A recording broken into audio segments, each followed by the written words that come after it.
अस्सलाम वालेकुम वरहमतुल्लाहि वबरकातहू। इमाम अबू हनीफ़ा रहमतुल्लाह अलैह के वालिद साहब का इंतकाल हो गया। 3 दिन ताज़ियत के लिए आने वालों के लिए घर में रहे। 3 दिन के बाद बाहर निकलकर चौक में आ गए। एक बंदा आपसे हासिद था, सख्त मुखालिफ था और सारा इलाका जानता था कि आपका मुखालिफ है। जब आप बाहर निकले तो चौक में बहुत सारे लोग थे। वो भी सामने से आया।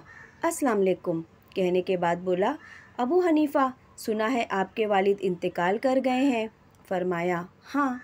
कहने लगा, अपनी माँ का निकाह मेरे साथ कर दो। अल्लाहु अकबर। ऐसा सख्त जुमला कि वो इंसान की नींद में सुराख कर दे, इंसान सो नहीं पाता। आप खड़े रहे। जुमला सख्त था मगर बात तो शरई थी, गैर शरई तो नहीं थी। इमाम साहब के साथ जो शागिर्द थे अकीदतमंद थे, उन्होंने तलवारें मयान से निकाल ली। आपने फरमाया, रुक जाओ, मेरे साथ मेरा अल्लाह है, मैं कोई लावारिस तो नहीं हूँ। हज़रत इमाम अबू हनीफ़ा रहमतुल्लाह अलैह ने सारी हिम्मत समेटी।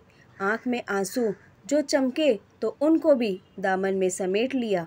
हिम्मत जमा करके कहने लगे, मियाँ, तुमने कहा है मैं अपनी माँ का निकाह तेरे साथ कर लूँ। तू इद्दत गुज़र लेने दे, तेरा नाम लेके अम्मा से बात करूँगा। अगर वो तेरे साथ निकाह करना चाहे तो मुझे कोई एतराज़ नहीं। ये कहकर अपने दोस्तों के बाजू थामे अगले चौक में चले गए। वो बंदा धड़ाम से ज़मीन पे गिरा और रूह परवास कर गई। लोग कहने लगे, हुजूर, इसे क्या हुआ?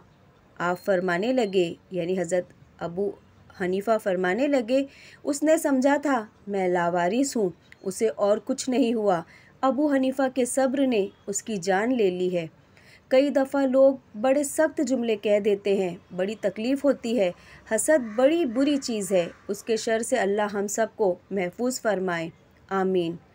मुझ फ़कीर का ख़याल है, अगर इमाम अबू हनीफ़ा रहमतुल्लाह अलैह का सब्र उनके दुश्मन की जान ले सकता है तो मेरा और आपका सब्र भी हमारे हासिदीन के लिए काफ़ी हो सकता है।